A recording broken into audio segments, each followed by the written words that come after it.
Rolling action. നമസ്കാരം. ഞാനൊരു രാഷ്ട്രീയ കവിയാണ്.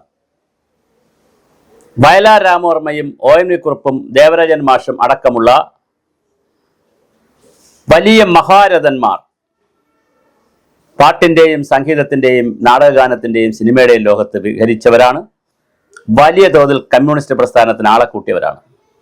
KPSയുടെ നാടകവും കൊല്ലം കാളിദാസ കലാകേന്ദ്രവും തിരുവനന്തപുരം സൗപർണികയും സംഘചേതനയും വൈക്കം മാളവികയും തുടങ്ങി നിരവധി നാടക സംഘങ്ങളും കമ്മ്യൂണിസ്റ്റ് പാർട്ടിക്ക് ഇവിടെ വേരൂട്ടുന്നതിൽ ആളെ കൂട്ടുന്നതിൽ വലിയ സംഭാവന നൽകിയിട്ടുണ്ട്.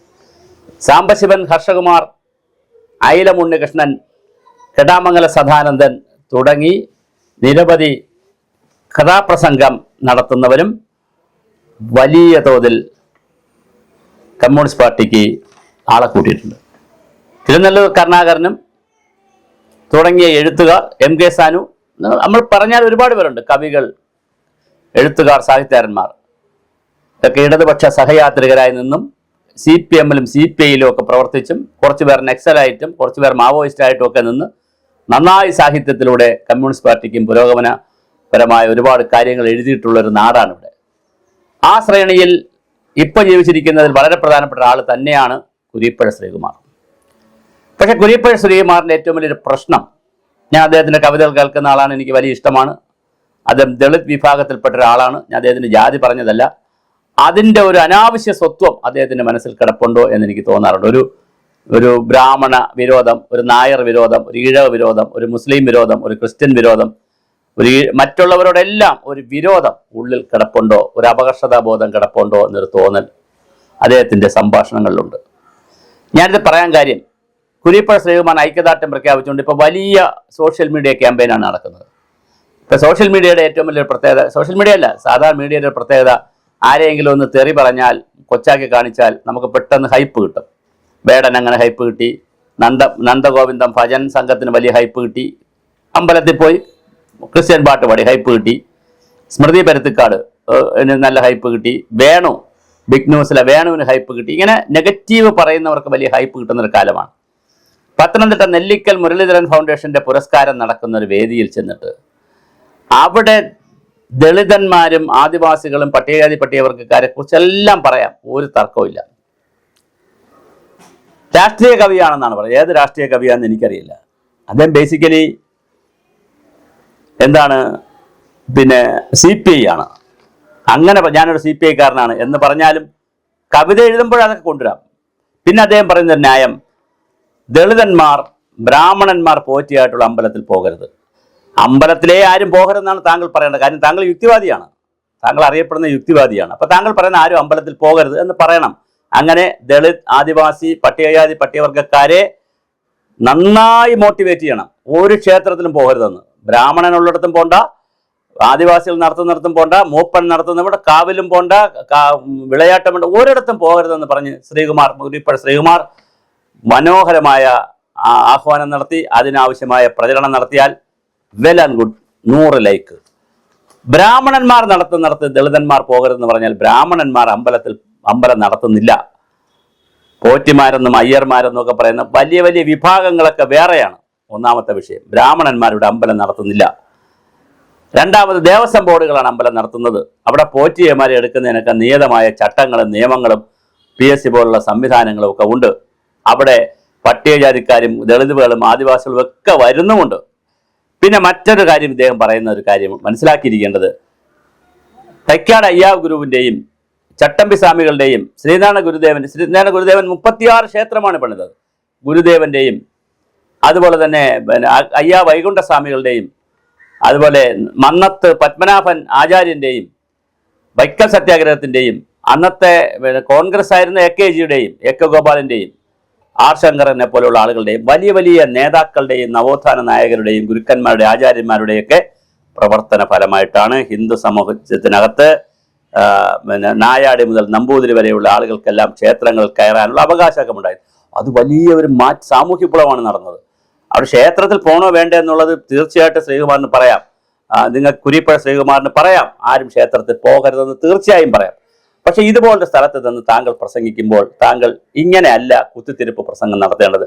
താങ്കൾ പറഞ്ഞു ബ്രാഹ്മണന്മാർ ചെയ്യുന്ന ഈ വേദിയിൽ താങ്കൾ അത് പ്രസംഗിച്ചില്ല, വേറൊരു വേദിയിലാണ് പ്രസംഗിച്ചത്. വേറൊരു വേദി ചെന്ന് പറഞ്ഞു ബ്രാഹ്മണന്മാർ നടത്തുന്ന അമ്പലങ്ങളിൽ ദളിതന്മാർ പോകരുത്. താങ്കൾ ബേസിക്കലി അമ്പലത്തിൽ പോകുന്നതിനെതിരാണ്. അപ്പൊ ഒരമ്പലത്തിലും പോരെന്നാണ് താങ്കൾ പറയേണ്ടത്. പിന്നെ ഈ മുരളീധരൻ ഫൗണ്ടേഷൻ പുരസ്കാരം കൊടുക്കുന്ന സ്ഥലത്ത് താങ്കൾ പറഞ്ഞ ചില കാര്യങ്ങൾ താങ്കൾ പ്രസംഗിച്ചു കഴിഞ്ഞാൽ രണ്ടാമത്തെ സെന്റൻസിൽ പറയും വടക്കേന്ത്യയിലേക്ക് നോക്കൂ, ഉത്തർപ്രദേശിൽ നോക്കൂ, അവിടെ നോക്കൂ, ഇവിടെ നോക്കൂ എന്നൊക്കെ പറഞ്ഞ് അതവിടെ ആദിവാസികളെ കൊന്നു, അങ്ങനെ കൊന്നു, ഇങ്ങനെ. ഇന്ത്യയിലാകെ താങ്കളുടെ കണ്ണിന്റെ മൂക്കിന്റെ തോഴ് മധുവിനെ അടിച്ചു കൊന്നു. ഇവിടെ പരസ്യമായിട്ട് വയനാടിട്ട് മധുവിനെ അടിച്ചു കൊന്നു. കുറച്ച് അരിയോ ചോറോ എന്തോ അരി എടുത്തു എന്ന് പറഞ്ഞിട്ട് കഞ്ഞി വെച്ച് കുടിക്കാൻ കുറച്ച് അരി എടുത്തു പറഞ്ഞ് പട്ടിക്ക് തല്ലും പോലെ തല്ലിക്കൊന്നു. SDPIക്കാർ അഭിമന്യു എന്ന് പറയുന്ന പാവപ്പെട്ട എൻ മകൻ രാസാവേ നീ എൻ മകൻ പോയോ എന്നുള്ള ചോദിച്ചൊരു കഥയുണ്ട്. എൻ മകനെ രാസാവേ എന്നൊരു പാട്ടുണ്ടല്ലോ. ഇടുക്കി ചെല്ലുമ്പോൾ ആദിവാസികൾ പാവപ്പെട്ട ആളുകളുടെ അവിടുത്തെ മലകളിൽ പ്രതിദിനുണ്ടാക്കുന്ന ഒരു പാട്ടുണ്ട്. അഭിമന്യു SDPIക്കാർ കൊന്ന. താങ്കൾ എവിടെ പോയിരുന്നു? നിതിൻ രാജിന്റെ കൊലപാതകം നടന്നു. നിതിൻ രാജ് ആത്മഹത്യ ചെയ്തു. അത് കൊലപാതകമാണെന്നാണ് പറയുന്നത്. ആത്മഹത്യാ പ്രേരണ കുറ്റത്തിന് കേസെടുത്തിട്ടുണ്ട്. താങ്കൾ എവിടെ പോയി? നമ്മുടെ കൺമുന്നിൽ നമ്മുടെ കേരളത്തിൽ ഇത് നടക്കുന്നില്ലേ കുരീപ്പുഴ ശ്രീകുമാറെ? അപ്പൊ നിങ്ങൾ അതിനെ BJP എന്നും കമ്മ്യൂണിസ്റ്റ് എന്നും CPI എന്നും കോൺഗ്രസ് ഒന്നും അല്ല കാൽക്കുലേറ്റ് ചെയ്യേണ്ടത്.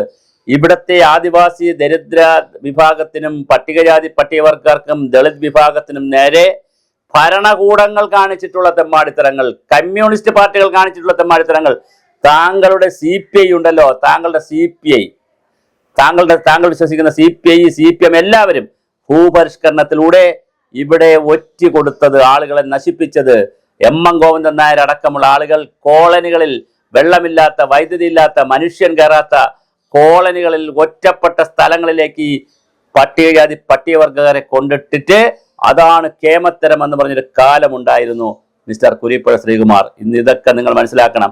ഒരാളും കമ്മ്യൂണിസ്റ്റ് പാർട്ടിയും കോൺഗ്രസും BJPയും സകല രാഷ്ട്രീയ പാർട്ടികളും നിങ്ങളെ നാലാംകിടയായിട്ടാണ് കണ്ടുകൊണ്ടിരുന്നത്. ഇപ്പോഴും അങ്ങനെ തന്നെയാണ്. ഞാൻ നിങ്ങളെ എന്ന് പറഞ്ഞാൽ താങ്കളെയല്ല, താങ്കൾ കുരീപ്പുഴ ശ്രീകുമാർ എന്നുള്ളതിൽ കവിതയൊക്കെ എഴുതി കുറച്ച് CPIയുടെ പ്രവർത്തകനും അല്ലെങ്കിൽ പിന്നെ യുക്തിവാദിയൊക്കെ ആയതിനു ശേഷം താങ്കൾക്കൊരു സമൂഹത്തിലൊരു മാന്യതയും വിലയൊക്കെ കൊണ്ട് താങ്കളെ ആളുകൾ വിളിച്ചുകൊണ്ടു കാര്യം കവിതയൊക്കെ എഴുതുന്ന ആളെന്നുള്ളതിൽ. പക്ഷെ ഇപ്പോഴും പാവപ്പെട്ട പട്ടികജാതി പട്ടികവർഗക്കാരെയും ആദിവാസികളെയും ദളിതന്മാരെയും കേരളത്തിൽ താങ്കളുടെ ജില്ലയിൽ ഈ പ്രസംഗിച്ച പത്തനംതിട്ട ജില്ലയിൽ മുതൽ ഇന്ത്യയുടെ ഡൽഹി വരെയുള്ള സകല സ്ഥലങ്ങളിലും രണ്ടാം നിരയായി കാണുന്ന ആയിരക്കണക്കിന് ഉദാഹരണങ്ങളുണ്ട്. അത് താങ്കൾ പറഞ്ഞിരുന്നെങ്കിൽ വളരെ മനോഹരമായിരിക്കുമായിരുന്നു. കമ്മ്യൂണിസ്റ്റ് പാർട്ടിയുടെ പോളിറ്റ് ബ്യൂറോയിലടക്കം എത്ര ദളിതന്മാരുണ്ട്? നിങ്ങൾ വിശ്വസിക്കുന്ന CPIയിൽ എത്ര പേരുണ്ട്? കേരളത്തിലെ CPMൽ എത്ര പേരുണ്ട്? കേരളത്തിലെ CPIയിൽ എത്ര പേരുണ്ട്? യുക്തിവാദി സംഘത്തിൽ എത്ര പേരുണ്ട്? ആദിവാസികൾ ശാസ്ത്ര സാഹിത്യ പരിഷത്തിൽ എത്ര പേരുണ്ട്? പട്ടികജാതി പട്ടികവർഗത്തിൽപ്പെട്ടവർ, ദളിതന്മാർ, ആദിവാസികൾ ശാസ്ത്ര സാഹിത്യ പരിഷത്തിൽ എത്ര പേരുണ്ട്? ഓരോന്നിലും എത്ര പേരുണ്ട്? കുരീപ്പുഴ ശ്രീകുമാറെ, നിങ്ങൾ മാളവികമാര്, വേറൊരു ബിന്നി മാളവിക എന്ന് പറഞ്ഞൊരു സ്ത്രീയുണ്ട്, വേറെ വനിതയുണ്ട്. അവരൊക്കെ നിങ്ങൾ ചർച്ച ചെയ്യേണ്ടത്. നിങ്ങൾ ഇവിടെ നവോത്ഥാനമാണ് നടത്തേണ്ടത്. ശ്യാംകുമാർ വേറെ ഒരുത്തനുണ്ട്, സണ്ണിയം കവിക്കാട്, ഇങ്ങനെ കുറെ അവതാരങ്ങളുണ്ട്. നിങ്ങൾ ഇവിടെ ഇരുന്ന് രാവിലെ മുട്ടിന് ബ്രാഹ്മണ വിരോധവും നായർ വിരോധവും നമ്പൂരി വിരോധവും അയ്യർ വിരോധവും ഈഴവ വിരോധവും ക്രിസ്ത്യൻ വിരോധവും മുസ്ലിം വിരോധവും ഒന്നുമല്ല പറയേണ്ടത്. ഇടയ്ക്കിടയ്ക്ക് ഒരു സംഘപരിവാർ വിരോധവും കൂടി. ഈ ദളിതായിട്ടുള്ള ആദിവാസി വിഭാഗത്തിൽപ്പെട്ട പട്ടികവർഗ വിഭാഗത്തിൽപ്പെട്ട ഒരാളാണെന്ന് ഈ രാജ്യത്തിന്റെ പ്രസിഡന്റ്, നേരത്തെ പ്രസിഡന്റ് രാം കോവിന്ദ് അതായിരുന്നേ. പിന്നെ പിന്നോക്ക വിഭാഗത്തിൽപ്പെട്ട ആളാണ് ഈ രാജ്യത്തിന്റെ പ്രധാനമന്ത്രി. ഞാൻ BJPക്ക് വേണ്ടി വക്കാലത്ത് എടുക്കുന്നതല്ല. നിങ്ങൾ എവിടെ ഡേറ്റ വെച്ച് സംസാരിക്കണം. ശ്രീകുമാറെ, കുരീപ്പുഴ ശ്രീകുമാറെ, 2026 നവംബർ മാസം 12-ാം തീയതി ഉത്തർപ്രദേശിലെ ഗയ ജില്ലയിൽ ഇന്ന സ്ഥലത്ത് ഇന്ന ആദിവാസിയെ കൊന്നു, ഇന്ന ആളുകൾ കൊന്നു എന്ന് പറഞ്ഞാൽ നമുക്കൊരു കേൾക്കാനൊരു സുഖമുണ്ട്. ഇത് താങ്കൾ സംസാരിച്ച് തുടങ്ങി പിറ്റേ സെന്റൻസിൽ താങ്കൾ പറയുന്നത് വടക്കേന്ത്യയിൽ നോക്കൂ, അവിടെ BJP അങ്ങനെ ചെയ്യുന്നു, സംഘപരിവാർ ഇങ്ങനെ ചെയ്യുന്നു, കോൺഗ്രസ് അങ്ങനെ ചെയ്യുന്നു, കമ്മ്യൂണിസ്റ്റ്. എന്താണ് താങ്കൾ പറയുന്നത്? ബംഗാളിൽ ആരാ കൊല്ലുന്നത്? മമതാ ബാനർജിയാണ്. താങ്കൾ അത് എപ്പോഴെങ്കിലും താങ്കളുടെ ഒരു പ്രസംഗത്തിൽ പറഞ്ഞിട്ടുണ്ടോ? ബംഗാളിലെ CPMനെ മുച്ചൂട് മുടിച്ച് സകല CPMകാരുടെ ആഫീസും വീടും ഒക്കെ കൊള്ളയടിക്കുന്നത് മമതാ ബാനർജിയാണ്. താങ്കൾ ഒരു പ്രാവശ്യം അത് പറയണ്ടേ? നക്സലൈറ്റുകൾ കൊള്ളയടിക്കുന്നുണ്ട്, താങ്കൾ അത് പറയണ്ടേ? അപ്പോൾ ആദിവാസികളെയും ദളിതന്മാരെയും പട്ടികജാതി പട്ടികവർഗക്കാരെയും പീഡിപ്പിക്കുന്ന മുഴുവൻ പേരെയും പറഞ്ഞാൽ ഓക്കെ, രസകരമായിരിക്കും. താങ്കൾ ഒരു നവോത്ഥാന നായകനാകാം, തീർച്ചയായിട്ടും അത് ഉണ്ടാവണം. രണ്ടാമത്, ബ്രാഹ്മണന്മാർ നടത്തുന്ന ക്ഷേത്രത്തിൽ പോകരുതെന്ന് ദളിതന്മാരെ കുത്തിത്തിരിപ്പ് ഇറക്കി വിട്ടാൽ എങ്ങനെയാണ് ഇവിടെ ജാതി മതമൊക്കെ ഇല്ലാതാവുന്നത്? മിസ്റ്റർ കുരീപ്പുഴ ശ്രീകുമാറെ, അപ്പോൾ താങ്കൾ നമ്പർ 1 വർഗീയവാദിയാണ്, നമ്പർ 1 ജാതിവാദിയാണ്. അംബേദ്കർ പോലും ചിന്തിക്കാത്ത അംബേദ്കറിസം പോലുള്ള ചില പരിപാടികളുണ്ട്. അത് ജാതിയുടെ പേരിൽ നടക്കുന്ന ശ്രീകുമാറെ, അത് പാടില്ല. കുരിപ്പുഴ ശ്രീകുമാർ സാറേ, നിങ്ങളോടുള്ള എല്ലാ റെസ്പെക്ട് നിലനിർത്തി പറയട്ടെ, താങ്കൾ നല്ല കവിത എഴുതും, നല്ല പ്രഭാഷകനാണ്. പക്ഷെ താങ്കൾ രാഷ്ട്രീയ കവിയാണ്. അതുകൊണ്ട് ഞാൻ പ്രസംഗിച്ചു തുടങ്ങിയാൽ ഉടൻ തന്നെ ഒരു കാടടച്ച് ഞാൻ അങ്ങ് വെടിവെക്കും എന്ന് പറഞ്ഞാൽ സ്വാഭാവികമായിട്ട് വേദി അറിയാതെ വിളമ്പിയാൽ കേട്ടോണ്ടിരിക്കുന്നവർ BJP ആയാലും കോൺഗ്രസ് ആയാലും കമ്മ്യൂണിസ്റ്റ് ആയാലും, നിങ്ങൾ കമ്മ്യൂണിസ്റ്റ് പാർട്ടിയെ വല്ലതും പറഞ്ഞു നോക്കൂ. നിങ്ങൾ ഞാൻ ഈ പറഞ്ഞ പശ്ചാത്തലത്തിൽ വെച്ചുകൊണ്ട് ഭൂപരിഷ്കരണം നടപ്പിലാക്കിയതാവട്ടെ, കമ്മ്യൂണിസ്റ്റ് പാർട്ടിയുടെ പോളിറ്റ് ബ്യൂറോ അടക്കമുള്ള സ്ഥലത്ത് ഒരാളും ഇല്ലെന്നുള്ള, അല്ലെങ്കിൽ താഴോട്ട് സംസ്ഥാന കമ്മിറ്റി മുതൽ ജില്ലാ കമ്മിറ്റി മുതൽ ലോക്കൽ കമ്മിറ്റി വരെയുള്ള വാർഡ് ബ്രാഞ്ച് കമ്മിറ്റി വരെയുള്ളതിൽ എത്ര ദളിതരുണ്ട്, ആദിവാസികളുണ്ട്, പട്ടികജാതിക്കാരുണ്ട് കണക്കെടുക്കൂ എന്ന് താങ്കളൊന്ന് ആഹ്വാനം ചെയ്ത് നോക്കൂ. ഏതെങ്കിലും മീറ്റിങ്ങിൽ താങ്കൾക്ക് ആ തല്ലും കൂടെ കിട്ടും ഈ ആളുകളെന്ന്.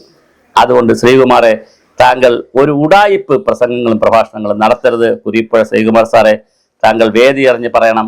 പറയുന്നതിന്റെ പൊരുൾ താങ്കൾ മനസ്സിലാക്കണം. താങ്കൾ ഇനി ആദിവാസികളെയും പട്ടികജാതി പട്ടികവർഗക്കാരെയും ദളിതന്മാരെയും മറ്റ് ഉയർന്ന സമുദായമെന്ന് താങ്കൾ പറയുന്ന ബ്രാഹ്മണന്മാർക്കും നമ്പൂതിരിമാർക്കെതിരെ തിരിക്കാനുള്ള പണിയൊന്നും കൊണ്ട് നടക്കരുത്. അതിൻ്റെ കാലമൊക്കെ കഴിഞ്ഞു. ഒരുപാട് മിശ്ര വിഭാഗങ്ങളും കോളേജിലും അവിടെ ഇവിടെ അടുത്തിരുന്ന് പഠിക്കലും എല്ലാം നടന്നു കഴിഞ്ഞു. പക്ഷേ അപ്പോഴും നിതിൻ രാജിനെ പോലെയുള്ള ഒരുപാട് കൊലപാതകങ്ങളും ആത്മഹത്യകളും നടക്കുന്നുമുണ്ട്. അതിനെതിരെ പ്രതികരിച്ചാൽ മനോഹരമായിരിക്കും. അല്ലാതെ താങ്കൾ കാടടച്ച് വെടിവെച്ചാൽ സ്വാഭാവികമായിട്ട് ആ വെടി നനഞ്ഞ പടക്കമായി പോകും. പൊട്ടുകയില്ല എന്ന് മാത്രമല്ല, വേറെ അവസരങ്ങൾ ഒരുപാട് ഉണ്ടാവുകയും ചെയ്യും. പ്രിയപ്പെട്ട കുരിപ്പുഴ ശ്രീകുമാറെ.